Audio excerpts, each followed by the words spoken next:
Welcome everyone to this week's class. Welcome Tova, welcome Tommy, Esther, Ari, and anyone else. So we're continuing our series about the Kabbalah and relationships. And this week I'm going to discuss the work, a very amazing teaching from Rabbi Mordechai Zilber. Rabbi Mordechai Zilber is the head of Stichinner Hasidus in America. He's a Hasidic master. To my mind, he's one of the most brilliant and creative and holiest of the teachers of Hasidism today. He's very traditional. Like, he's not like a modern thinker. He just works with the texts, with Kabbalistic ideas. But the man his mind is just, there's just no end. He could just talk and link ideas and make connections. So everything he speaks about is just something really amazing. So I have a set of his books that come out every year. Every week they put out a piece of Divrei Torah from him. At the end of the year, they collect into one very thick volume. And they've been putting those volumes out for several years, and I have a whole set of them. And that's in addition to other things he's written, other books he's written by himself. And so I went through them, and I looked through the index if there was anything on the topic of Zivugim. And I found a really beautiful piece, which I want to share with you. Now, to really appreciate it, what I did was I actually made a PowerPoint presentation, which I uploaded to Google Docs. Yeah. 1 second. I uploaded that to Google Docs, but I just need to turn off the phone here. Just a second. Which I uploaded to Google Docs. And you can follow along there. I sent a link before on the Facebook page. I'm going to send a link also now through. Let me just see if I can do it through. Here, I'm going to post a link now also for whoever wants to see it through. How do I do chat here? How do I chat room? Let's see. How do I send a message? Chat. Here we go. To everyone. Here, oh, no, that's not it. Sorry. Here. Copy the link. If anybody wants to see the sources can also go to Google Docs, and you'll see the sources. It's really not just the sources. It's really like an outline. It's really an outline of what you do. So, but what I can do is, in the past, is I can show you my screen, yeah, and then you can see it on the screen. Is that okay? Should we do it like that? Yeah, sounds good. Okay, fine. So we'll do it like that. Let me go to my screen.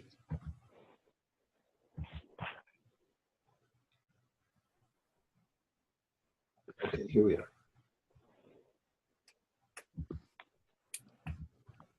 Present. Okay. All right. So I called this lecture Kadishli and Mikudeshli. Those are two phrases that we see that the Torah uses. One is from a pasuk from the going out of Egypt. Hashem says to the Jewish people, Kadishli kol bechor. Right? You should sanctify for me every firstborn. The other is a pasuk when a person gets married. A man says to the wife, Hariat mikudesheli, you are sanctified to me. Now, Reb Zilber doesn't really connect those two pasukim, but a little bit he does.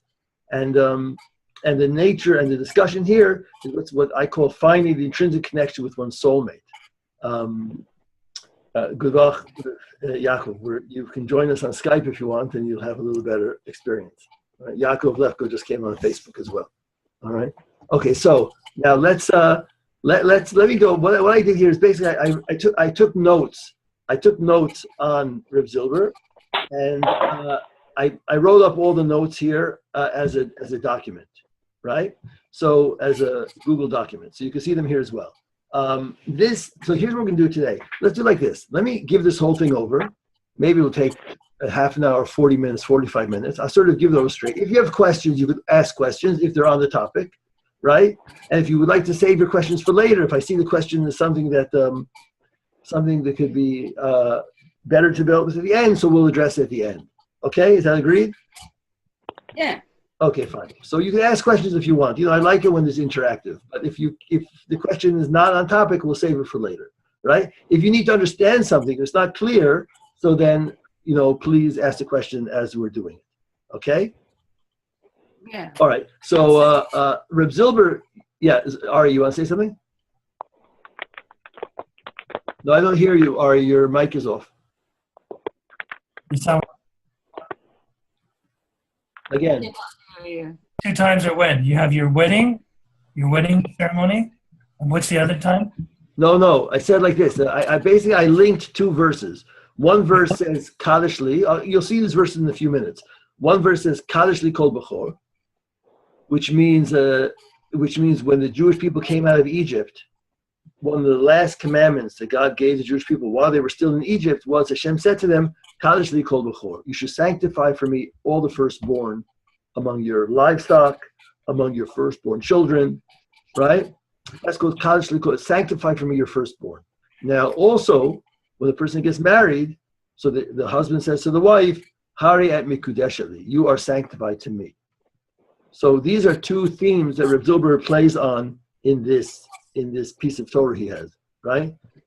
I might be able to find the Torah, but I have to go through all my archives of his teachings. But in any case, you'll get the main piece here, right? Basically, what Reb Zilber is going to say that the same process is very deep. It's so deep and so beautiful. It's just unbelievable. I was very moved. I read it to my wife last night. She was also very moved. There's like at least a few married guys who I know who are struggling in their shalom bayis. I would like to show this to as well. In any case, Reb Zilber is going to show that there's a certain, the basic line here that we're going to discuss is that there's a certain basic intrinsic connection between the husband and the wife, and where that's found, how it exists, and sort of like how to bring it out, or in any case, if not how to bring it out, then at least what does it mean for a relationship when you're aware of the existence of that point of holiness. Okay. Now, in order to get to this point, to understand the big picture here, there's a lot of points that have to be discussed first. One of the great things about Reb Zilber is that he's very, very broad, and when he discusses something, he always frames it in the broadest possible way. That means to say that he will frame it within, what is the broadest possible way? Literally from the beginning of history to the very end. From Adam in the garden until the time the Mashiach comes. That's always a framework he's working in, right? So if you want us to understand where are we in history, where are we in our personal lives, where are we in our connection with Hashem, with God, so you have to always see it in the big picture, okay? So he's always going to present things in the big picture. So to understand the big picture, we have to first understand what was the nature of Adam in the garden, what was the nature of the sin, what happened after the sin, what happened in the process of history, what happened with going out of Egypt and Mount Sinai, Har Sinai, and then what does that all apply to us in our lives and in our lives of relationships with other people, especially with our spouses. All right, that's the big picture. Everybody got it? Tova? Yeah. It's Elvis, you got it?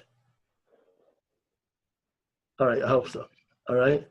Okay, so now, pretty Zilber, this piece of Torah that Reb Zilber gives over is really something he gave over around Passover, around Pesach, a number of years ago. And so he basically starts with this pasuk, right, which is from Shmos, from Exodus, and it says like this. You can see it on my screen, you can see it on a Zoom screen, you can see it as well on the Google Docs, Google slide screen. Okay, so it says like this: when your children ask you, what does the ceremony mean to you? In other words, the ceremony of the Paschal Lamb, right, eating the Korban Pesach. Then you will say it is the sacrifice of God's Passover, God's Pesach, when He skipped over the house of the Israelites in Egypt, when He struck down and delivered our households, and the people bowed down to the ground. So that we know that Passover is called Passover, right? It's called Pesach because it says in the Torah that God passed over the houses of the Jews, right? He hit the houses of the Egyptians, and he passed over the houses of the Jews. However, mystically speaking, in Kabbalah and Chassidut, so there's many different meanings to the concept of passing over. It doesn't just mean something that happened historically in Egypt. It's understood that the concept of Pesach, of somehow jumping over, skipping over, is intrinsic to the holiday itself. It's intrinsic to the eternal nature of the holiday. It's something which the holiday symbolizes. You might say it like this. This is how I understand it, right?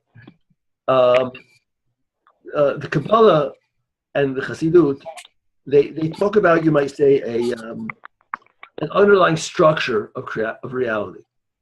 There's an underlying structure to reality, and just like our world has its laws of nature, which give it structure and which give it meaning and give it permanence, and those laws are eternal in a certain sense. I mean, the laws of nature are not easily broken, right?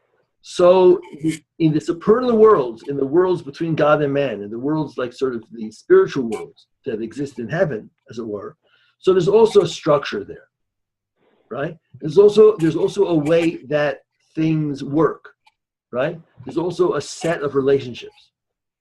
And they also have validity, and they're not easily broken, right? The night of Passover, Pesach, what does it mean that God passed over our houses? So what the Hasidic masters explain is that God's word, he didn't just pass over the houses. He skipped over, he passed over the very structure of the reality that he set into place.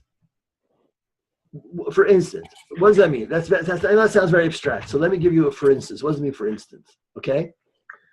For instance, it's a spiritual principle that that if a person is a sinner or if a person is impure, right?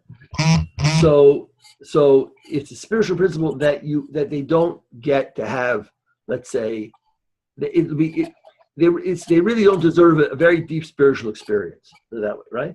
A person who works on themselves, who's pure, who works on themselves, who studies Torah or prays or purifies himself or meditates or any of those things. So they can expect to have a spiritual experience. I mean, it's always a gift from Hashem. It's always a gift from God. But they're living a life that it's going to happen. Whereas or it could happen, it may happen, it's likely to happen. But if a person is not living a spiritual life, right? They're not living. So the point is, it's not as likely for them to happen that they're going to have this spiritual experience, because that's the nature of this. That's the nature of the reality of the upper world, right? That when you live a certain way, you open up channels, and God will therefore sort of bestow on you His light. But when you don't live, when you the opposite way, if you're living a life which is, let's say, spiritually impure, or in very least mundane, or at least running after false material sort of values, you can't expect to have that spiritual experience. Yeah, it would be very unlikely for you to have it. It would be if you were to have it, it would be because the laws of metaphysics, the metaphysical laws of creation, have been superseded. That God basically said, okay, I'm not following these laws. And that's what it means, the night of Egypt, or the night of Pesach. In other words, I'm gonna take a break. I don't want to just talk. I want to at least leave room for questions, make sure everybody understands. Okay? So the spiritual meaning of Pesach, the spiritual meaning of Passover is that God didn't just pass over the houses. He passed over the whole structure of reality that he set into place. Okay? And one aspect of that structure is that he took us out of Egypt. We had on the night of Passover this very, very intense spiritual experience, but really we didn't deserve it. And we spoke about this actually last week. Really, we weren't on that level. Okay? That's one of the meanings of passing over. So passing over doesn't just mean he passed over houses. That's not just a physical thing. It's a principle that there are certain times when God, as it were, passed over the structure of reality. He passed over the spiritual relationship that he set into place in creation in order to accomplish something else, such as take us out of Egypt, right? Okay, is that clear? Anybody have any questions on that? Ari, Tova, Esther? Supernal. So you're making a distinction between natural and supernal or supernatural. And you're saying that people are even nature has lost a little bit of spirituality. We're so used to it, so it's difficult to see. It's hidden. The spirituality is hidden even in nature. So sometimes you need a supernatural. Actually, I was saying something a little bit different. Anybody else? Let me ask, shall I say it again? Okay. Tova, are you getting it? I derived something from it, that it's interesting that HaKadosh Baruch Hu went over houses of Jewish people, and to make that commitment, like Kadesh. At the same time, they were not that heavy in Judaism at that time, and yet Hashem, this is what I see, Hashem embraced them. Yes. Good. Let me go. This is what I get from it. Yes, that's the idea. Let me say it one more. Yeah, that's the idea. Let me say it one more time. To that whatever level they were in, then that means that HaKadosh Baruch Hu had some insight of greater hope than what they were. Yeah, very excellent, Tova. That's really where we're going. That's really where we're going in the whole lecture here, in a certain sense. I'm not off the wall. No, you're very good. No, it's very good. Let me say it one more time. Let me say over what Tova said in a different way. Okay?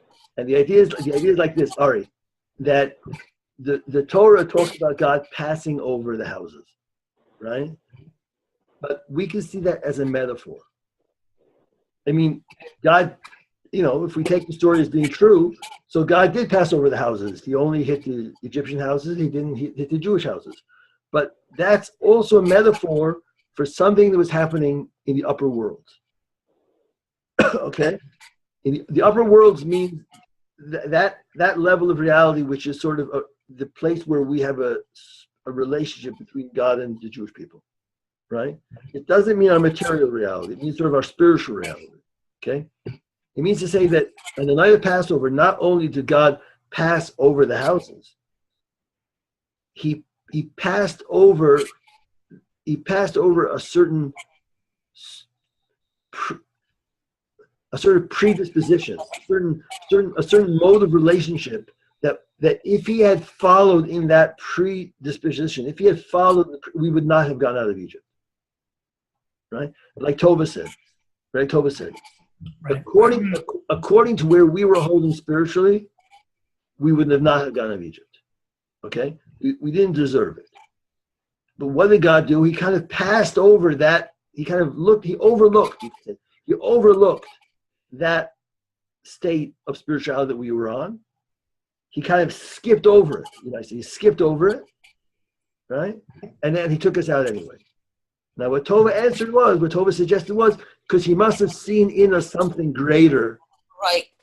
Okay, and that's where we're going to go. And that's where we're going to go to. That's where we're going to go today. Okay. Maybe not in practice, because we didn't have enough tools on those days of what to do or not to do as we have today, by what the Rabbanim have written and the halachot and so on and forth. But their heart was in there in order for HaKadosh Baruch Hu to oversee anything else and say, their heart is there, I'm with them. Great. Tova, you've already, if I follow your line of thought now, we're going to pass over the rest of the class and jump to conclusion. Because I'm learning. You already got to the end. You got to the last point already. So no, I'm enjoying this. I'm learning. There's nothing more to talk about. You really got it. You got it perfect on the spot. Okay, so let me go to the next slide. Okay. Now, in other words, here we go to the outline of the. Oh, here's what I just said now, right? The language that they use in Chassidic texts is what's called a dilug. A dilug means lidaleg, means to jump over. Yeah. So the Chassidic texts say that on the night of Passover there was a dilug. Hashem jumped over something, right? And that's what I said just now. Well, physically speaking, he jumped over the houses. Spiritually speaking, he jumped over all the worlds. He jumped over all the worlds between us, and sort of spiritually speaking, he jumped over certain processes of creation that had he not ignored them, had he not bypassed them, we can, a good word is bypass, all right?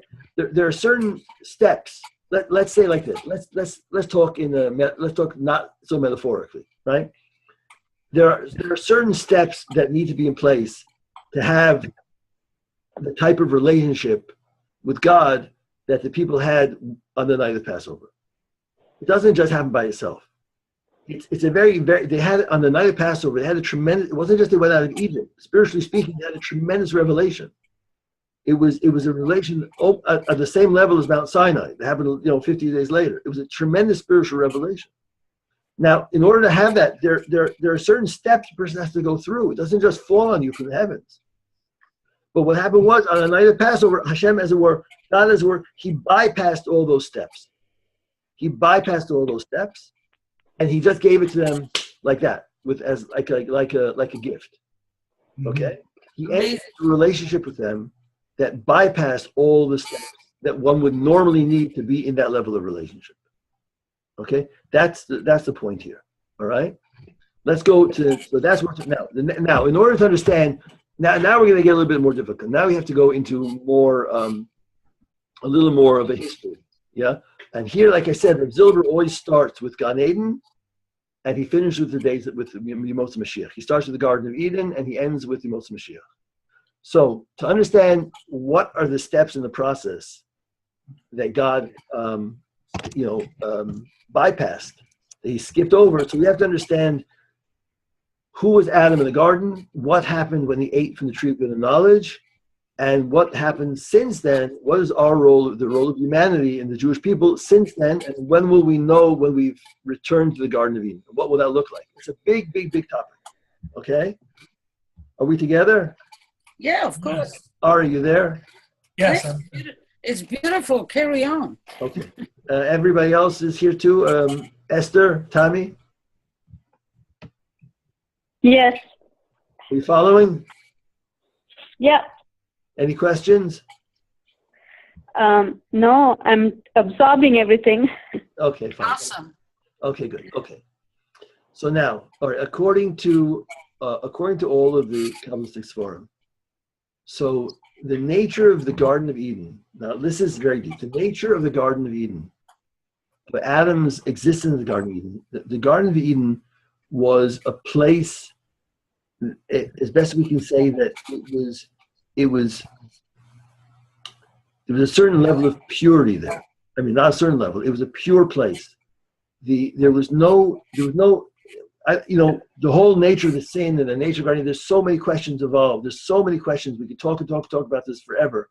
So I don't want to spend the rest of the class just talking about the Garden of Eden. So we'll just sort of talk generally speaking, okay? That the nature of the Garden of Eden was that there was no, the evil, put it this way. Let's go back. Let me say what's the nature of our world now? We live in the world after we're not in the Garden of Eden anymore. We live in the world, as it were, and I'm understanding the Garden of Eden obviously as a metaphor, not necessarily as a real place, but as a concept, as a metaphor, right? That the world we live in now is understood by the Kabbalists to be a place of good and evil. And good and evil are mixed together. And it's not always easy to discern what's good and what's evil. And our job in the world is to make that distinction. Our job in the world is to be able to make a distinction, to say this is good and this is evil. And the whole purpose of the whole Torah is to help us make those distinctions. To understand this is good, this is evil, this is permitted, this is forbidden, this is kosher, this is not kosher, right? The whole Torah is devoted, as it were, to making distinctions between right and wrong and good and bad, right? But that's only because that's a fallen state of man. That's a fallen state of man.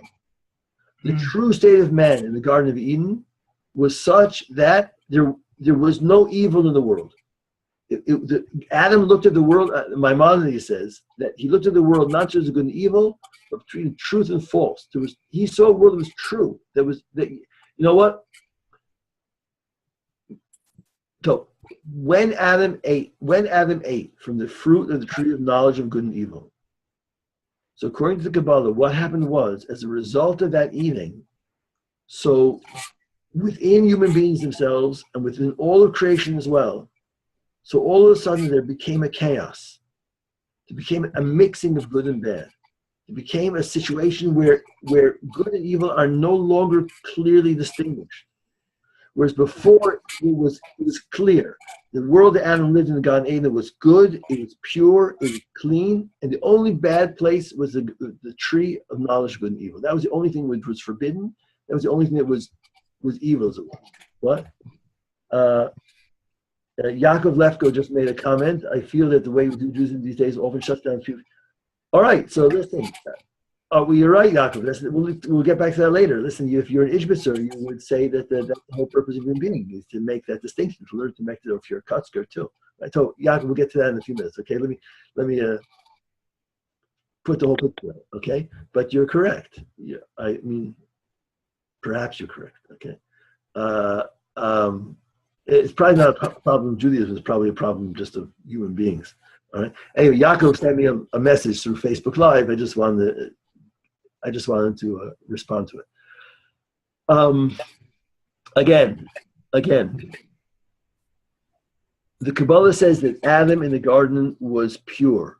Pure meaning never, it's like a person who, I'll give you an example. It's like a person who never tasted, let's say, shrimp, yeah? The person never tasted shrimp. So for him, this person is basically pure. He never tasted shrimp. He could talk about shrimp. He could know the shrimp is bad. He could say, well, I know there's such a thing called shrimp, but I shouldn't eat it. But he never tasted it, right? But once he tastes it, then the taste of shrimp is inside of him already. And then he has to wrestle with it. Do I like it? Do I not like it? Should I eat it? Should I not eat it? Right? So that was what happened when Adam ate from the tree of knowledge of good and evil. Except it happened on a massive scale. I mean, we're not talking about Adam as a human being. We're talking Adam as an archetype, right? That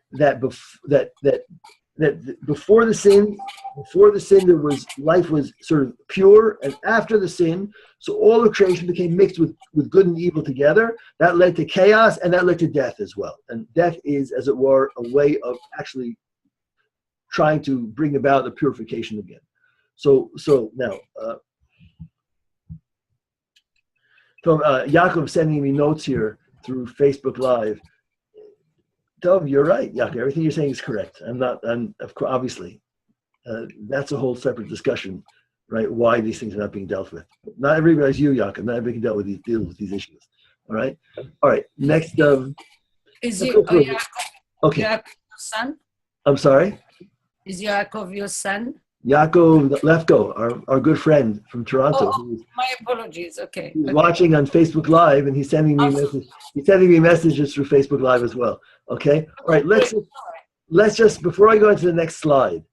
Okay. I think it wasn't quite clear enough. All right. But I don't want to spend too much time on it either. Okay. The idea is that before the sin, the world was a place which is essentially pure, and after the sin, the world is a place which is essentially chaotic, where good and evil now were mixed together, and it becomes now the task of humanity, and especially the Jewish people historically, to make that distinction again between what's right and what's wrong, what's good and what's bad. In other words, even moral and ethical choices are not simply a matter of, well, I'm doing the right thing. It's sort of, as it were, fixing the world by once again putting everything in its proper place. Putting things in its place is what fixes the world. Okay. Now the next slide. This takes us to the next Kabbalistic idea. Okay. The next Kabbalistic idea is that if everything is confused, if everything has good and evil in it, and everything is mixed together with good and bad, and our job is to find the good in each thing and to separate it from the bad, the thing that we're looking for is a spark of godliness in each thing. That's what we're looking for. May I intercept, please? Yeah, what the Jewish people, what Adam and Eve did not listen to, was it just one commandment? Just one commandment. Yes. There was just one commandment: don't eat from the tree. That's right. That's right. And that blew the whole thing. Okay. Because that commandment contained everything. Because that tree is basically what threw the whole world into chaos. Yeah. It It worries me now that we have all the halachot, and if you're not listening to a few of them, doesn't that put you in the same category? No, okay, I'll carry on. Sorry. No, listen. The difference now is like the Arizal. It's very interesting. You should bring up. Actually, the Arizal writes. Yeah. Until a person fulfills each individual fulfills all the halachot in the Torah, he can never fully perfect his soul. Right. So the question is, what about the fact that there's halachot in the Torah which don't apply to me, only apply to women, or only apply to Kohanim, or only apply where the temple stood, or only apply here or there, or only apply to a person who is, a strange situation, whose brother dies, right? So the Arizal says, well, because all Klal Yisrael are connected together, their souls are connected. So eventually, as a whole, we're going to do all the Torah mitzvot. So maybe you are lacking some area, but somebody else can fulfill that area that you're lacking, right? Or you might come back in subsequent incarnations until you fulfill everything you have to fulfill. In the end, you have to do everything. All right? Okay, so now, yes, all right, you raising your hand? Yeah, thank you, Rabbi. It's interesting. I was listening to Shlomo Carlebach this morning. He was giving a message about Hanukkah. And somebody in the audience, and this you're going back maybe 15, 20 years, somebody in the audience said, this week there's a very big holiday and there's New Year's. And he says, he takes a very positive message from Christmas. And he says, on one hand, he says, that's what it was. Somebody, his rabbi was the chief rabbi of Austria, way back. And he says, whenever I go to Vienna, I get treated very well. I have a lot of friends there. He said, on my last trip, somebody came up to him and said he does a publication for Catholics in Vienna. And it's a spiritual publication. So he says to the Rabbi Carlebach, he says, is there a message that you want to impart to my viewers or my audience? So he said there's two positive things that he gets from the holidays. He says, one is that, he says on Christmas, all the families sit together. So at least, you have parents and their children. So there's more unity, and that's one. And the other one is on New Year's, he says on the next day, people are actually starting fresh. So they take a vow or they promise themselves that things are going to change. So why am I saying this? I guess because you're talking about completion. How do we look at, our nation versus, other nations, and especially, when you live in Galut and there's everything around you is something else, right? So what's the connection to what we're talking about so far? Say again, in other words. Because you're talking about making a completion. I mean, what Carlebach is saying, he says there's always something positive in we can't dismiss, somebody else's way of looking at things, because they're a human being. They're part of the tikkun. At some point, all the nations will come together, right? Mm-hmm, mm-hmm. If I may answer. Yeah.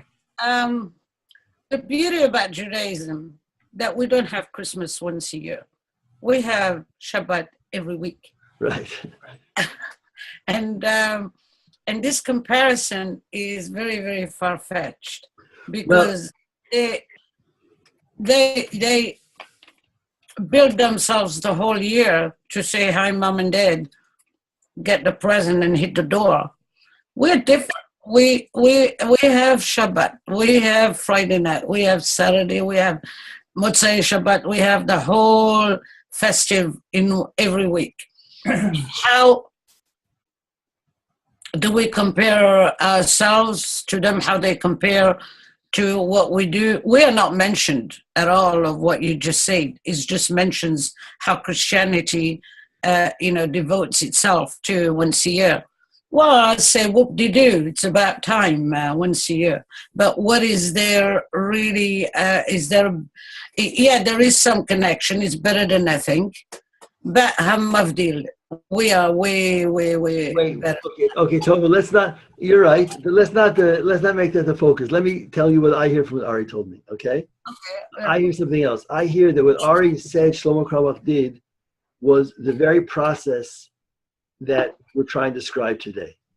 That what he did is that he looked into something which may on the surface not be so pure, okay, such as Christmas or even the non-Jewish New Year, right? And he looked for the spark in there of truth and goodness that's there as well. And that's something that Shlomo Krabach was a master of doing. In fact, there's the whole book called Holy Brother, which the whole book is just stories of his goodness and kindness and his seeing the good in people, which was something really unique among people in this whole generation, maybe in the whole century, right? So in that sense, whatever we think about other religions or non-Jews in general, right? So nevertheless, it's our role as Jews to be looking not at the negative side, but to always be looking for the positive in them and to see if we can find that spark of goodness in all things, because there is goodness in all things as well, right? In the other verse, they even asked once, a famous story that they asked a Hasidic master, can you find something good in heresy, in atheism, right? I mean, there's good in everything, so you can find good in atheism as well. And so he thought for a minute, he says, yes, there is something good there as well. He says, if a poor man comes up to you, asks you for charity, don't say to him, well, God will help. Pretend in that moment that there's no God, and you help him yourself. Yeah. Right? So in everything, there's something good. But that's the process that we're talking about now. Okay, that's the process that happened after. Let's go back to what we're talking about, because there's the topic today is so big and so amazing. And by the time we get to the last part, when we talk about relations, it's such a beautiful teaching. I really want to move. I really want to get further on. Okay. So in any case, here are the principles that we've set up again. The world that we live in since the sin of Adam is a place where good and evil are mixed, which is in certain sense chaotic. And yet within all things, there is also a spark of goodness. That's called a spark of divinity. It's in all things in the world. It's in each person in the world. It's in Klal Yisrael, what Rabbi Zilber calls Nefesh Klalit, the sort of the general oversoul of Klal Yisrael as well. And it's the historical process, it's the historical purpose of the Jewish people to go through history and try and find the goodness within all things in the world, right? And that's done by what's called a process of birur. Birur, and that takes us to here. If you look here, in fact, in the top, the name of this slide is called birur. Birur means to separate, right? So separation happens by looking at a situation. Let's take Christmas, right? Let's take Christmas like Shlomo Krabach's example. You look at the situation and you say, okay, where is the good in this and where is the bad in this? You don't just throw the whole thing away. You try and find the point of good that's there. And when you find the point of good, well, okay, then the rest, you say, okay, the rest, we're not going to deal with the rest. I don't believe in Jesus. I don't believe in a virgin birth. But I do believe in the idea, let's say, of family coming together, or who knows, whatever. You could probably find more things there as well, right? New Year's. I don't believe in drinking. I don't believe in partying. I don't believe in all those things, right? But I do see a point of goodness there, which is the idea of starting again, right? Now the same thing applies to us as individuals. What does that mean? I can look at myself and I can see things in myself which I'm not so good. Maybe I didn't speak so nicely. Maybe I spoke lashon hara, and maybe I don't another way so nice to my wife or my employees or my kids. Try, right? Maybe this, maybe that, maybe something else, right? But you also look for the point of good in yourself as well. All that negative stuff I'm going to sort of push aside. I'm only going to focus on the good. I'm going to see what's my strong point, what's my negative point. I'm going to separate them. I'm going to focus on the good. That's called the process of birur, or separation. And when you do that, you are trying to correct the world. That's what's called tikkun olam. You're trying to put the world back in order after the sin of Adam, which caused chaos and which caused cause all of creation to be mixed in good and bad together. Okay? Now that's the great historical process of the Torah. It happens on the individual level, it happens on the social level, it happens on the national level, it happens on the historical level and everything. Okay? All right, we're together. Next slide. Here's a verse. Oh, somebody just sent a message. He said, I think next Sunday is Christmas Day. I think we're supposed to be studying Torah on Christmas. I heard that somewhere. You're not supposed to be studying, right? You're not supposed to be studying Torah. You're actually not supposed to study Torah on Christmas. The Chassidim don't study Torah on Christmas, right? Right. We'll see what we do. For me, if I give a class Sunday night, so it's after Christmas for me. But we'll see. I'll ask a rabbi. I'll see what we can do. All right. I can always just tell you stories. Listen, you know what? I was thinking next Sunday about teaching something about Hanukkah. But if I ask a rabbi and he tells me that we shouldn't be learning Torah, so I'll just tell you stories instead. Okay? We have a whole class of just storytelling. All right? It's also. What is the reason why Hasidim do that? They say that it's a very negative. The energy of the day is very, very negative, and it's sort of. They don't want to, because Christianity came out from Judaism. They feel that if you learn Torah, you're sort of like giving energy to the negativity more, because you're sort of feeding it. So that's why they don't learn Torah on But okay, let's leave that as me. That's a different topic. All right, okay. I want to show you an interesting verse. Look, this is a very interesting verse, which is from the prophet Amos, chapter 9, verse 9, right?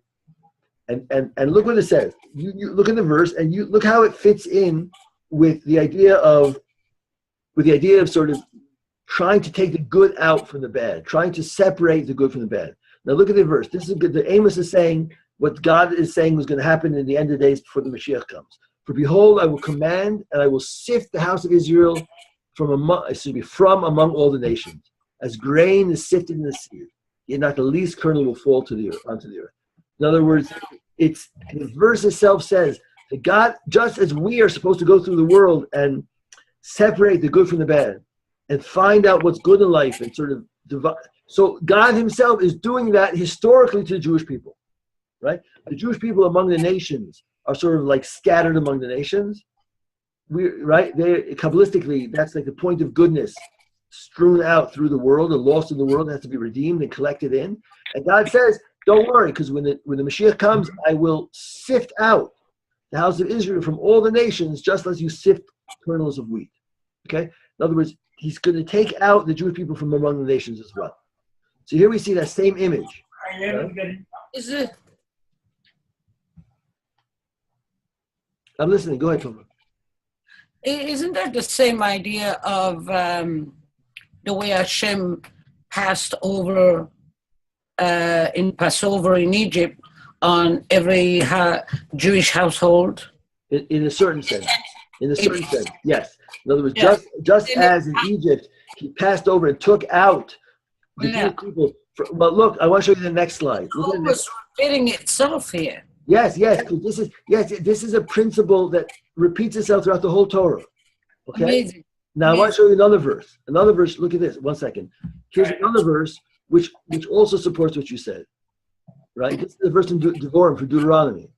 Look, but you are the people that God brought out of Egypt, the iron smelter. Let me just see that. The iron smelter, in order to make you his own people as you still are today. Wow. What is an iron smelter? You know what that is? In Hebrew, kura barzel. You know what that is? No. It's a place where you take raw iron and then melt it, and then you take off the impurities. Okay? In other words, Egypt is described as a place where the Jewish people were purified, where they were separated, where the good in them and the good in them was separated from the bad. You understand? Now, that same historical process by which God takes the Jewish people out of the nations, or he took them out of Egypt, so it happened to the Jewish people as well within Egypt, right? That God put them through the trials of the trials of Egypt and the trials of the slavery in order to purify them and sort of separate them also the good and the bad within them. That's you see, there's a Hasidic teaching that says like this: how does one separate the good from bad? How does one purify the soul? Right? So it's through Torah and mitzvahs, it's through hard work, it's through nisyanot, which are trials in life, it's through exile, it's through personal growth, where you analyze what you're doing in your life and you see yourself, am I doing the right way? Am I going the right way? Where you separate your own life. This is, like self-reflection. All of these things are processes by which a person becomes more pure. The nation becomes more pure. The only thing that is puzzling me right now is that we see that Kadosh Baruch Hu has his commitment to his people through Egypt and then through again when the Mashiach comes. And I'm really sorry if I'm holding you back, but you can answer me later what has happened to my brothers in the Holocaust. Yeah, that's the big question, right? Why wasn't that saved? Or wasn't that? Yeah, I don't know. No, so righteous people. But I'll stop. You can tell me what you. No, Tova. There's no answer to the Holocaust. There's no really good answer to the Holocaust. That's the right. I mean, what happened there, right? I mean, I'm not going to be so. Isn't this? I'm not going to be so stupid and flippant to suggest that I have any idea how to explain the Holocaust. That's nothing. Yeah. Okay. Because there were a lot of very Orthodox people. Of course, obviously. Yeah, of course. Look, there's no lack of people who want to suggest the Holocaust happened because of this reason or that reason. But let's not fool ourselves. Okay. Right? We don't understand what happened. Okay. Now, this is what Reb Zilber explains it, and this is now we're getting closer to the point we're trying to make. He says basically like this: that what God did until the exile from Egypt, until the exodus from Egypt, was he took the Jewish people through a path of purification, right, where he went back to purify that initial blemish that came from the sin of Adam, where good and bad became mixed together in the souls of all humanity, in the souls of the Jewish people as well. Huh? He went through a process of cleaning, clarification, right? But, and this is what Reb Zilber explains, they weren't completely pure. They weren't, because they will not be completely pure until the Mashiach comes. So what happened? God purified a single point in the Jewish soul. And that soul, like Reb Zilber explains, became like only one point, a single point in the Jewish soul. And that point, as it were, became purified from the sin of Adam in the garden. There was one point in the soul which is like Adam before the sin. It was totally pure. And once that point was, it could never go back to be blemished again. Now, in other words, there's a point in the Jewish soul which is pure like Adam before the sin. And that point will never be lost, no matter what. That's why even the Jewish person is totally irreligious and doesn't keep anything. Yet, if he were to willfully, you take a person who's no connection whatsoever to Judaism, right? And yet you say to him, please don't light that fire on Shabbos. He says, why not? I'm going to light it anyway. He said, but please don't, because you're transgressing the Torah. He said, but I don't keep the Torah. But if you light it, you should know. If there was a Beis Din, the Beis Din could, God forbid, punish you for that. And he said, no, I'm going to do it anyway. So he'd be punished by the Beis Din. But why? Even though he's got no connection to Torah. Because there's a point in the Jew, he may even himself not be aware of it, which is still connected to Hashem, which is pure. Right? That is, and now where do we see this? This verse? Let me see if I have another verse here. Here. This is the verse from the Torah. Wait. Rabbi, it's Edward. Can you hear me? Wait 1 second. Hold on. Who just came on? It's Edward. Edward, hi. Edward, just listen on. We're in the middle of teaching. I just want to say, a dear old friend of mine. No. I just want to let you know I'm here. Thank you, Edward. Thank you. We'll Yeah, please continue. We'll open up the questions in a minute. I just want to say a dear old friend of mine who I haven't seen in many, many years just came on. Ezra, Only 1 year. I know, Ezra, I follow you on Facebook. We haven't spoken, but I haven't forgotten you. Anyway, your question is a tough question, and you're touching on issues which are you too as well. You're touching on issues which you and I know very well are not the nicest to go into. So why only the Jews, nobody else? Let me give you, instead of all the negative stuff. One of my old friends, my old students from 20 years ago, Jack asked me a question. All right, he said to me, why is this a process only for the Jews? Why isn't it a process for the rest of humanity? 1 second. And he said, why is it a process for the rest of humanity? So Ezra, this much we can say. The Baal Shem Tov at least says it's a process for all humanity as well. Okay? He says that anybody, Jew or non-Jew, who seeks to purify the world and seeks to clarify the world and seeks to uplift the world can do that. I'm not going to lie. The Baal Shem Tov says there are distinctions, right? He said, he wasn't so open-minded to say that everybody can bring up the world to the same level, but he does say that Jew or non-Jew can uplift the world and purify the world and sanctify the world. We both know that there are other opinions in Hasidism. I prefer, as you know me very well, I prefer those that are more universal, okay? It's a good question, okay? In any case, I want to go back to this verse, yeah? For those of you who are looking on Google Docs, the verse goes like this. God says, sanctify to me all the firstborn. Whatsoever opens the womb among the children of Israel, both of man and of beast, it is mine. In other words, this verse, Kabbalistically, and in terms of Chassidut,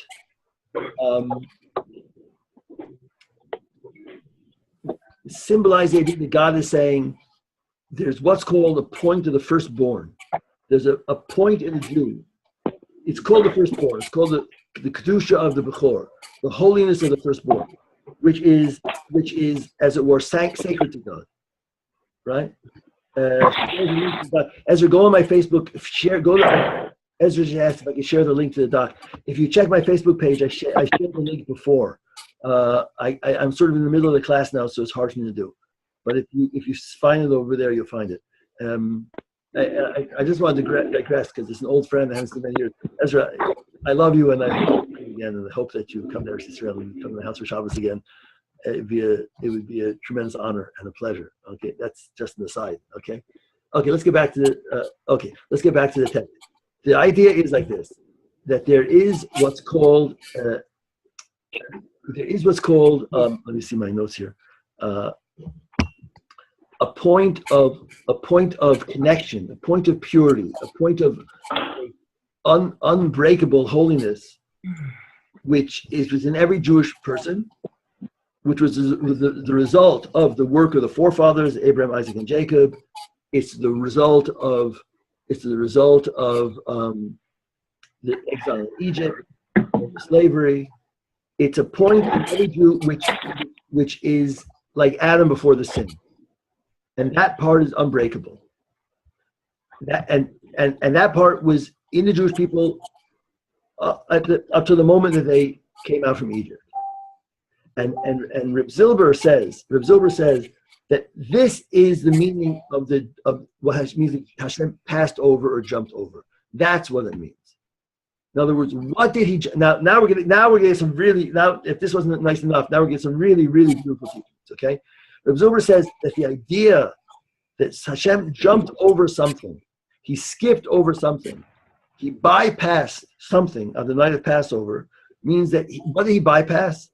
He bypassed all the negative stuff, all the low level that the Jewish people were on, and he only focused on that one point of holiness that was pure. That's what it means, right? In other words, it's so easy to understand. In other words, it's so Hasidic. It's the idea that you only look at the good person. You can take a person who does everything wrong, but because there's a point in the you only look at that point. And in the light of that point, all the rest doesn't exist. It's as if it doesn't exist. It's as if you don't see it. Because I'm only looking at that point. And anybody who wants to see somebody who is literally a master of this, is you have to buy the book called Holy Brother by Shlomo Kabbalah.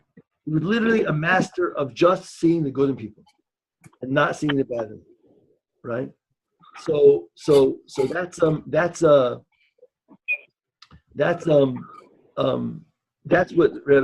Zilber's saying. That the night of Passover, what did God jump over? He jumped over all the negative stuff. He jumped over all the stuff that normal in all the sins and all the faults and all the failings and all the avodah zarah that people did and all the idolatry and everything the Jewish did, everything the Jews did were bad. And he only focused on that one single point, which is that point of pure goodness. And that's what I said on the night of Passover, he jumped over something. That's what he jumped over. He jumped over that. Okay? All right? We're together? Yes. Okay, next point. All right, I know we have the verse which I said, sanctify to me all. This is all alluded to in the verse, sanctify to me all the firstborn, whatsoever the womb among the children of Israel, both of man and of beast, it is mine. Okay? In other words, now come to the next point that Rabbi Zilber says. Rabbi Zilber says like this. Now get very interesting. Rabbi Zilber says like this. You might think that really God would like to see the Jewish people as so totally pure, so totally. Somebody's I gotta turn off I'm gonna mute the auto on some people because it's making too much. All right. I'm muting folks on Zoom. I'm muting your auto because there's too much kickback. So if you want to say something, you have to raise your hand. Okay. All right. Otherwise, there was too much static. All right. Listen. Yeah. Okay. Tova. Yes. The firstborn preference by Kadosh Baruch Hu, that has put a lot of chaos in the siblings within families. Well, the firstborn, you've got to give him this. It turned them into monsters, to be honest with you. Where they think everything is entitled to them. Well, it is now. This is just my observation. Well, I mean, I would say perhaps it's true now where that's because secular society doesn't recognize that. But I assume perhaps hundreds of years ago or thousands of years ago when that was a given, it is still a given now that the observant families will observe and without questioning it, because this is what Hashem is saying. But I'm just saying that why did Hashem want the firstborn? Is there some holiness to it that they're innocent, they're first, they're innocent too, and the fourth innocent too. That's the point. In other words, that's the point. In other words, the idea of the firstborn. Look, I'm only talking now according to Hasidus and Kabbalah. Right. I'm not talking historic. I'm not talking historically. I'm only talking Hasidus and Kabbalah. Right? According to Hasidus and Kabbalah, the concept of the firstborn means a point which is pure and holy. Okay, right, and therefore because the parents choose holy for them, and it's maybe the first time that their child comes, and also done in a very, very ultimate Torah wise to give them that privilege. Maybe it could be also. It's also possible. It's also possible. Interesting. But in terms, it's very interesting, right? That this is something that was found in many Hasidic forum, right? That the section of the Torah that talks about the rights of the firstborn, also talks about the tefillin, right? That the men wear, and also talks about sanctifying the new moon, right? What do they all and going out of Egypt? What do they have in common? The sanctifying the new moon is also the very beginning of the month. If you do it when the month just starts, the firstborn is the very beginning of the family, where the family just starts. The tefillin rest on your place in your mind where thought starts, where thought starts. Thought in Kabbalah starts here, like in a very high place. And that place where thought starts is so connected to God that it's pure. Only when thought gets further down and get mixed up with emotions and feelings and ego, that it loses that purity. But there's many, and we've talked about this in the past in the classes here, that there's a whole Hasidic approach to getting back to your first thought. And that first thought is always pure and always connected to God. And that's like that, spiritually speaking, is your firstborn, because it's the first thought. It's like the first light from the moon, right? So it's a series of ideas that say that the first is pure, okay? So let's get back to what we were talking about before. The idea is that when God took the Jewish people out of Egypt, he only focused on that. He only focused on that pure point, right? Which, metaphorically speaking, we call the firstborn. And don't forget, on the night of Egypt, he also saved the firstborn of the Jews, right? So we do see that the firstborn was an important idea also among the nation of Israel, right? In any case, the idea is like this. Let's go back. Now we're gonna get to I think Rabbi Zilber's most beautiful idea, and then we'll soon see how it relates to relationships as well. Rabbi Zilber says like this. He says, you might think that the fact that God took the Jewish people out of Egypt based on one single point of goodness and holiness is the word in Hebrew is bidiavad. How do you say bidiavad, Ari, in English? From the get-go? You mean no, bidiavad is sort of like lichatchila is from the get-go. Bidiavad is not in the ideal situation, right? Sort of like after the fact. Like really ideally, God would have rather the Jewish people had all been holy through and through, without anything, no problems and no difficulties and no questions. But he couldn't wait, whatever. So he took them out based on that one little point of holiness that they had, right? You might think that. So Reb Zilber says, no, it's not true. He says, really, he said, that was the ideal situation. That there was a lot of bad, but one point that was really good. Why is that the ideal situation? Because he says, because in that situation, we see what's important. We see that God is able to look at a person and see the goodness, even though there's bad. If the person was only good, or if the nation as a whole was only good, we might assume that God likes the Jewish people because as a nation they're great, they're all good, or God likes this person, if you can say such a thing, because they're a tzaddik. And what about a person who's bad? What about a person who's 99% bad? Well, we would not really, he's not really significant to us. But the fact that God took the Jewish people out only because of one point of goodness shows that even when there's a lot of negativity, it's that one point which is what really counts. Is that point with all that negativity, but you might say it's negativity that highlights the good point. It's a negativity that shows you how strong that good point is. It's so strong that even with all that negativity, God still, as it were, chooses a person and loves a person and takes a person out from Egypt and helps them on a personal level, right? It's the negativity which highlights the good point. That's the idea here. Okay? In other words, it's not just that God takes a person out of Egypt, personal Egypt or historical Egypt, because you're a tzaddik. He takes you out of Egypt if you're not a tzaddik, because we all have that point which is so good and so pure that redeems everything else. It redeems everything else. Okay? Now we get to marriage. Okay, which is really what the topic is of the class. Whether it's marriage or whether it's relationships, although Rabbi Zilber is talking about marriage. So there are a lot of verses, there are several verses in the Torah that talk about the Jewish people when they came out of Egypt as entering into a marriage relationship with God. Right? So he says, you know what he says? I'm going to skip over part of it here, but he says, this is what marriage is about, right? He says, marriage is not about finding a perfect person. He says the going out of Egypt, was a metaphor, or let's say a metaphor for the going out of Egypt was marriage.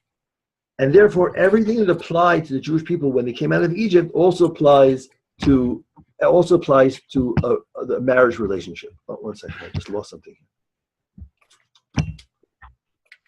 Hold on, sorry. I just lost something here. Present. Sorry. Here we go. In other words, what he says. Let me go. Let me make it clear again. The archetype, the principle we're dealing with is how God took the Jewish people out of Egypt. The metaphor of going out of Egypt was like marrying God, coming into a relationship with God. But because the verses talk about coming out of Egypt as a relationship, as coming into like a marriage with God, so now we understand what marriage is supposed to be like also. So what is marriage supposed to be like? He said, you will never, and Rabbi Zilber said like this, a person will never ever marry somebody who's completely perfect. Right. But listen, and you shouldn't expect to, and you shouldn't want to.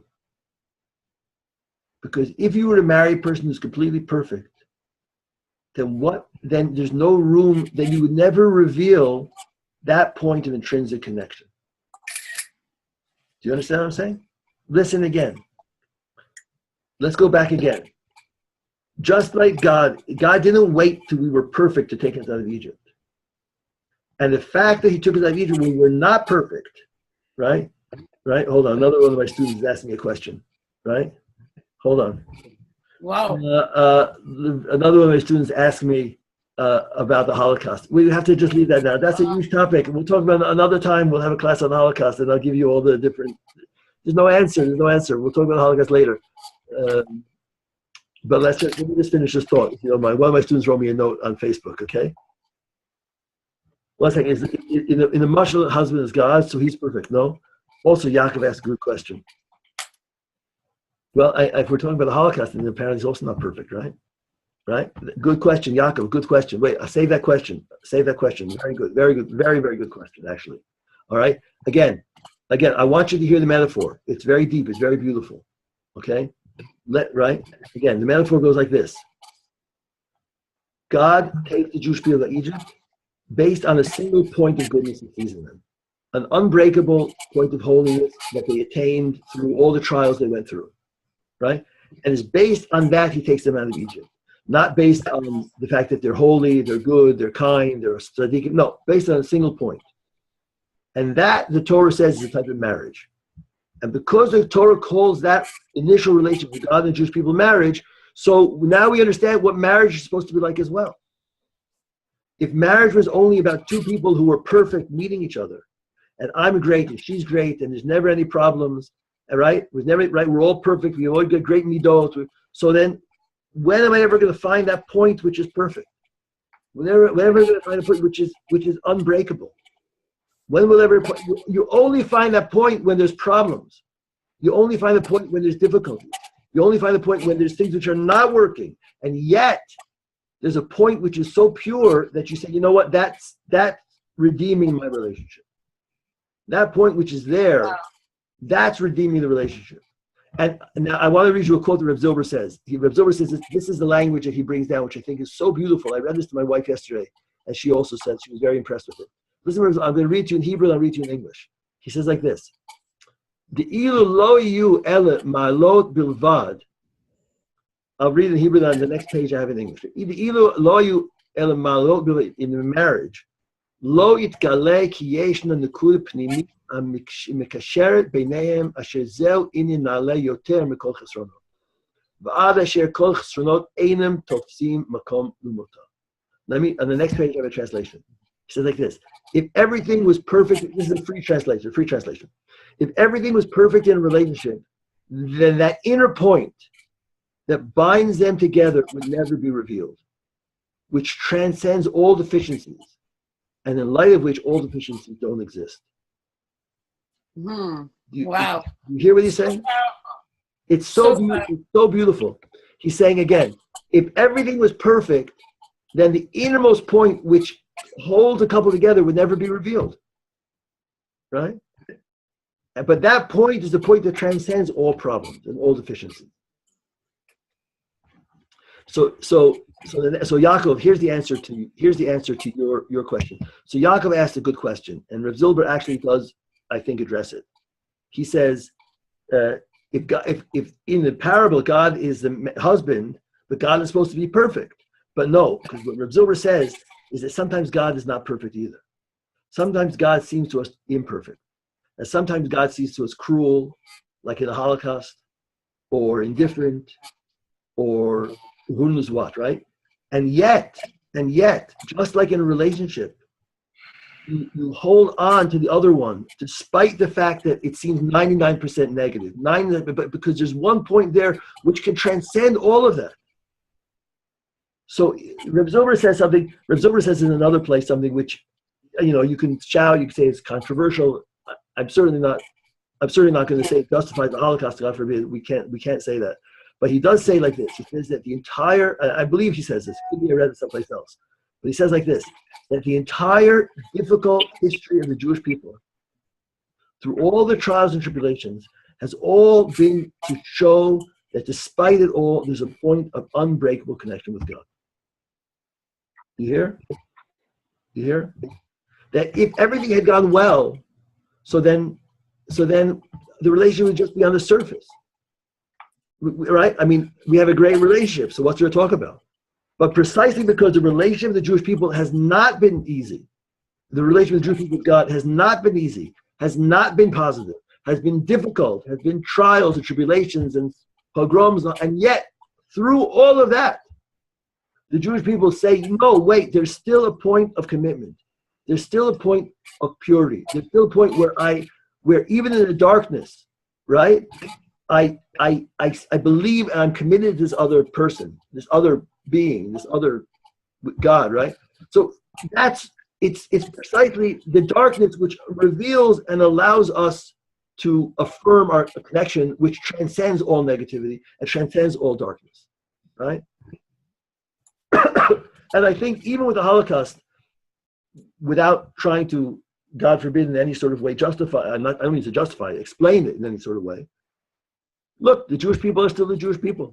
I mean, they still believe in, whether they believe in God or they believe in Judaism for just to be Jewish culturally, some other reason, we haven't given them all up, We're still holding on to something, right? And that does say something. That says a lot, right? So the idea is here that Zilber says that the whole purpose of exile is only to reveal that intrinsic connection, right? So that's it. That's the whole class. That's the whole piece. It's an amazing class. He's an amazing teacher. He's really beautiful. Okay. Now I'm open to questions. Okay, from anybody who would like to have a question, whether it's on my Facebook friends, or I can see your notes there you sent me, or whether it's from my Zoom people. Let me open up the microphone. Rabbi? Yes, who's speaking? This is Yosef Oldsberg from Toronto. How are you? Baruch Hashem, Shavua Tov. Thank you for the giving Divrei Elikim Chaim. Tonight is a big talking about the Yom Tov. Today is Yutet Kislev. Right. So let me mention that to my friends. Yeah. Let me mention that to my friends. Say it again. Let me just mention, I have people watching on Facebook too. Let me mention to them as well. Tonight, at least for me, it's evening already, is Yutet Kislev, which is both the yahrzeit, the anniversary of the death of the Maggid Mezrich, who was the Baal Shem Tov's chief disciple, and also the day when the Alter Rebbe, the first Lubavitch Rebbe, came out of prison and basically restarted the Chabad movement. And for many Hasidim, especially Chabad Hasidim, they consider it to be like the Rosh Hashanah for Hasidut, right? I mean, there are other Hasidic groups, but for Chabad, it's a very important day. Am I correct? Yes, I just want to mention this, Of course, it's worth mentioning. Tonight is, I want to just share something with my friends, both on Facebook and both on Zoom. I went yesterday to a book fair. They have every year now, Chabad makes a book fair in Jerusalem where they sell thousands of Hasidic forms, thousands. It's a huge room. I mean, and there's Oh, really? it's something unbelievable. I'll send a link.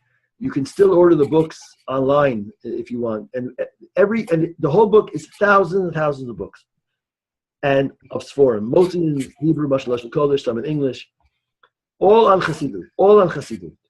And there were thousands of people there. It was so crowded. It was unbelievable. And it's the second time I've been there. It's mind-blowing. And when you see that all these people are coming and the people are buying books, they have shopping carts. Each sefer is 25 shekels, which is literally pennies for a sefer. It doesn't matter, even a very thick form. 25 shekels, right? People were buying $5, $5 Canadian. Yeah. People were buying books by the shopping cart. It was incredible. And and every time I go there, I get so moved because you see that it all comes from the Baal Shem Tov, Like the Baal Shem Tov brought such a tremendous light into the world. And then it spread out through Chabad and Breslev and Gur, Sfas Emek, and Bells and Slumim, and it spread out to many different groups. But the light of Baal Shem Tov came and and they have all these books. It's not just Chabad. They have books from all the different Hasidic groups. In fact, there's a wonderful book, I don't have it here, a wonderful new book of teaching Baal Shem Tov just came out, which I bought a copy, which is really beautiful. But you see how much you see, and everybody, you have Hasidim are there, and non-Hasidim are there, and every type of person is there. And you just see how these teachings have really spread out to really inspire people. It's really, really, really moving, very beautiful to see. Anyway, any other comments or questions? No. So, I have a question. I was reading today in the Siddur where one of the prayers says something about you should do something in the merit of the 3 zivugim in the, about this? In the higher world. And I wasn't sure what they say that again one more time, Ari? It was a prayer where you're saying I pray to Hashem that He will give me, mazel and Amen. Amen. Unashida. But and then at the end it says in the merit of the 3 zivugim in the higher worlds. But I don't know what that is. I'm not sure what that is either. I don't know. I have to send you this prayer. Yeah, I don't know what it is. Let's just pray for his proper zivug in this world, okay? Okay, and then as far as what you're saying with the marriage in Egypt, can you expand on that? Well, I was in marriage in Egypt. I'm simply saying that what I simply said. Let me go back and explain that again. What I simply said was that there are verses that say that when the Jewish people left Egypt, it was sort of like they entered into a relationship with God, right? It was, you might say, the beginning. It began with the Exodus, and then it was culminated at Mount Sinai, which was sort of like the marriage. And the whole image of God holding Mount Sinai over their heads is the image of a marriage canopy. I mean, that's why they hold the canopy over the bride and groom, to remind them of standing under Mount Sinai, right? And there's verses that say that when God took us out of Egypt, the love of like when you were a kala, right? It's a pasuk from the Navi. So we see that the image of going out of Egypt was one of marriage, right? Now what Rabbi Yaakov Lefko, just wait, I want to finish this, then if I have time, we'll talk about the notes that you're putting up, okay? So Rabbi Zilber is saying, very beautifully, he's saying, well, what do we know about the exile of Egypt? What was the relationship of God to the Jewish people at that moment? Was it a perfect marriage? It wasn't. They had a lot of problems. It wasn't a perfect marriage, right? It was. They were definitely. You could say like this: if God was a yeshiva bocher looking for a marriage, right, looking for a kala, the Jewish people were not the type of kala he was looking for. They didn't. If he came with a list of things I'm looking for, all right, I'm looking for they should be pure and they should be holy and they should like the God, right? They should be right. All these wonderful traits.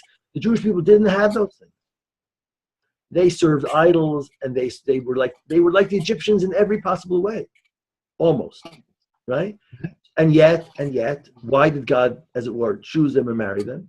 Because there was one point there that was pure, and in light of that pure point, it overshone everything else. And what Zilber is saying, not only is that a model for marriage, that you have to always look for that pure point, which outshines everything else.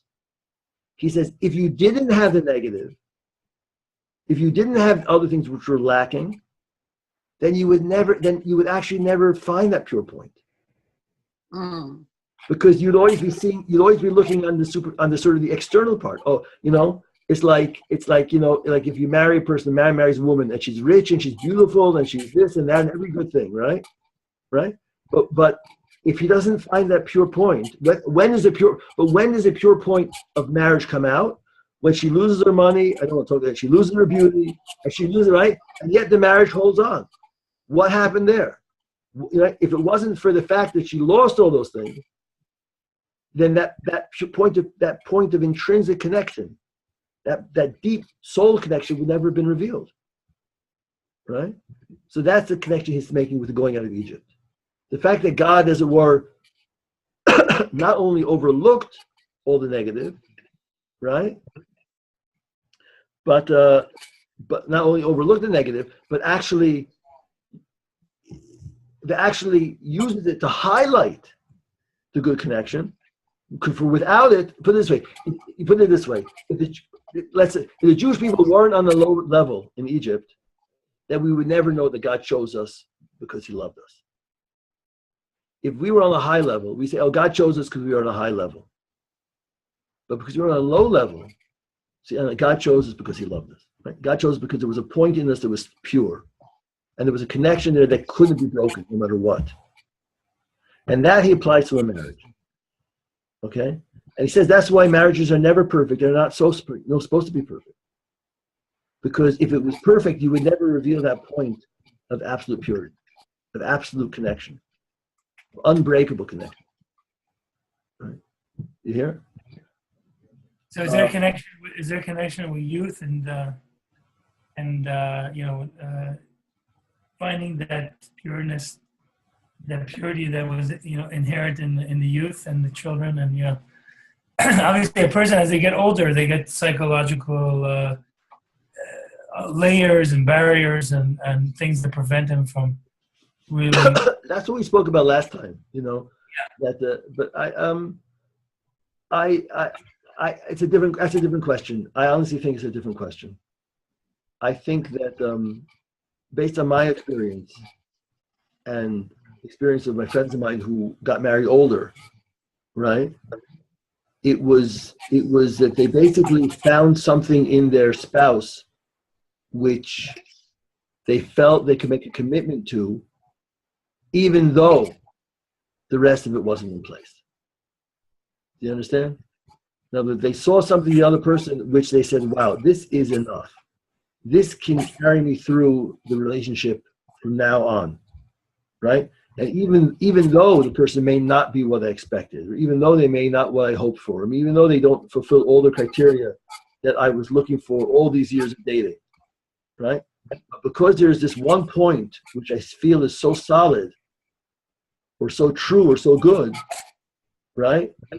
That I see that can carry me through, right? And then, right, and that I think when I see people who do get married that way, they tend to have a good relationship, because it's not based on just the external factors. It's not just on the fact that, well, things are going well for me. We're not talking about bad marriages which are terrible and there's no good point and people hate each other and kill. I'm not talking about that. I'm talking about marriages which are not always what you expect.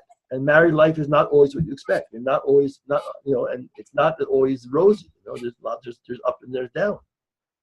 So the fact that there's a point that you can find that point in the other person, which you say, you know what? That's a true connection. That's an unbreakable connection, right? Now, if you ask me, people I know who got married that way, they're still married. I mean, they went because they found that point which carried them through all the ups and downs. But Rabbi Zilber is saying, if it wasn't for the ups and downs, you would never even reveal that point either, right? Not just the point carries you; it's the point becomes revealed through the ups and downs. Right?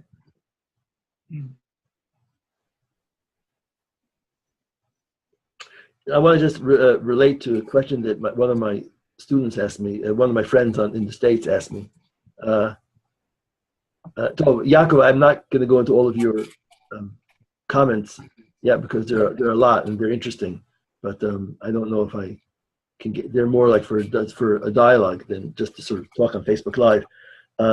Ezra asked, if this is marriage, is there any writing that connects all the stages of life in relation to the plot of the Jew? Yeah, well, I mean, that's Ezra. I think, isn't that what we just said now?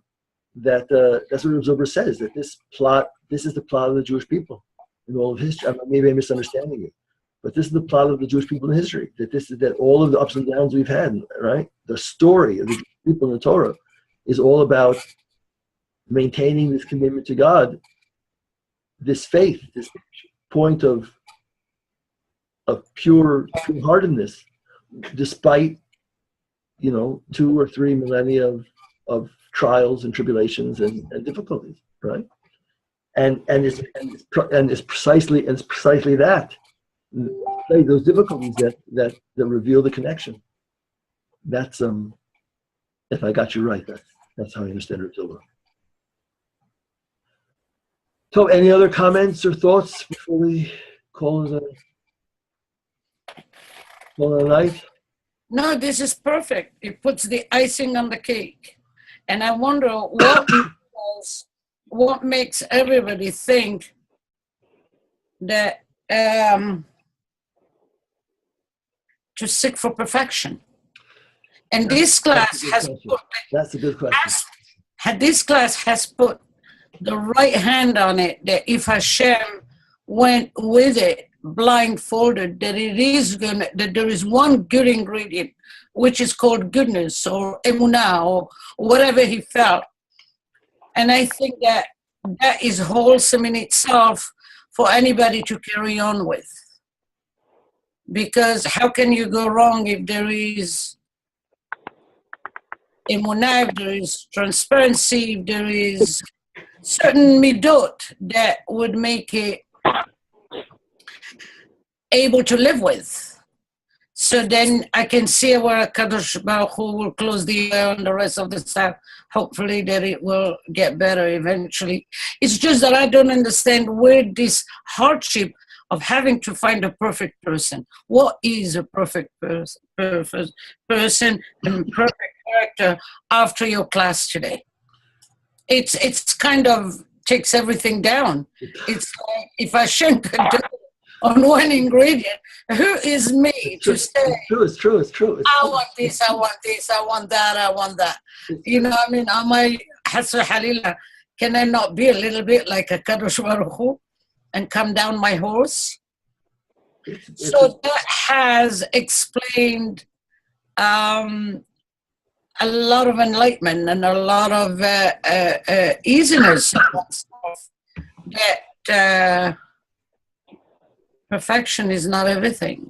No, it's good. Tova, it's a very good point. You know what? I'm just guessing now. I'm just speculating, right?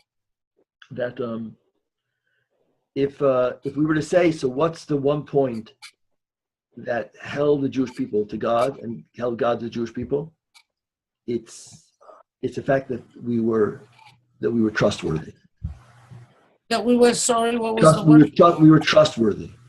Yeah. Right. Yeah. It was almost, it's the commitment itself. It's the fact that the commitment itself that God was looking for. That these are people who, you know what? God says, at one point, it's very interesting, right?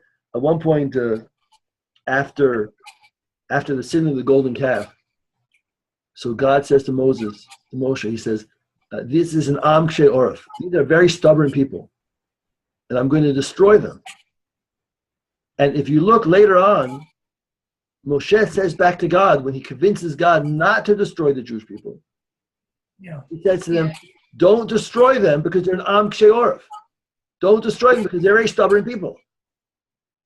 In other words, the very argument that God says, I'm going to destroy them, Moshe turns it around and says, no, that's the reason why you shouldn't destroy them. Right? They may be stubborn and difficult, but you should know they're also committed to you. They're never going to move. They're never going to leave you. You promised them. They're never going to move. They're stubborn. Right? Reb Tzadok Echon from Lublin, one of the great Hasidic masters, he says something very interesting. he says like this. There's a midrash that says that when God made Adam from the earth, the dust of the earth, from the dirt of the earth, where did he take the dirt from? It's a midrash, and Rashi brings it down too. He says he took the dirt from all around the world. In other words, the dirt that he collected to make Adam, he took from all around the world. Why did he take it from all around the world? So that wherever Adam dies, he'll be buried there. Now, what Rav Tzadok says is, he says, from here we see that the place where a person dies is somehow connected to who they are. Because since God wanted to give Adam the opportunity to be buried everywhere, so he had to take the dirt from everywhere. But that dirt's what made Adam. Adam was made from that dirt. So what Rav Tzadok says from here is that the place where you die and buried, that reveals something about who you are, with the nature of your soul. So he says, where are the Avot, the forefathers, Avraham, Yitzchak, Yaakov, where are they buried? They're buried in Hebron. And the Torah says Hebron is a very rocky, tough, hard ground. So Rav Tzadok says, what does that tell me about their forefathers? That they were tough, that they were hard, that they were stubborn, but in a good way, not a negative way, that they would never, ever, ever give up on Hashem. Right? So that's, in a certain sense, that's the nature of the Jewish people, I think. With everything that's happened, they never gave up on Hashem. They haven't given, even after the Holocaust, let's face it, we haven't given up yet, No. Amazing. Thank you very much. It was awesome. Thank you for this class. Okay, we want to thank all the viewers today. And I just noticed that your wife was actually watching us today. So that's nice. I didn't see. All right, that's good. So all right, so let me just thank everyone for joining us. Let me thank everyone who joins from Zoom. Let me thank my friends or people who came on Facebook Live as well. We have this class every week. Starts about 11:30 on Sunday, 11:30 Eastern Standard Time on Sunday. Right now, we're going through a series of classes on marriage or relationships, and I'm taking them from all sorts of different books. In fact, at the Chabad fair just yesterday, I bought another book. I bought this book here, called Al Zugiot Ve'Hatama, which is called On Relationships and on Marriage and Relationships. Compatibility. Which is also from a Hasidic perspective. So there's a lot to talk about. I think the stuff is really interesting. So far, we'll keep with this topic. We will keep this topic as long as people are enjoying it, as long as people are getting something out of it. There are two books that you mentioned last time that we can cover. Yes. Well, if we have time, this is a huge project. This is a book, which was at the bookstore yesterday, called Hava. It's by Rabbi Yitzchak Ginsburg, who is one of the preeminent teachers of Kabbalah today in the world of Hasidism. We may go through this book, but to go through this book is a big project. It'll probably take us at least a few weeks because there's a lot of stuff here. And then he's got another book on marriage, also in English. And Reb Zilber still has a few other pieces on marriage. So there's a lot. There's a lot, As long as people feel this is an interesting topic, we'll keep it up, When it's time to move on to something else, we can take a break. We can move on to something else. As I said, next week, if I can't learn because it's Christmas, so we'll just tell stories with Hasidim. Okay?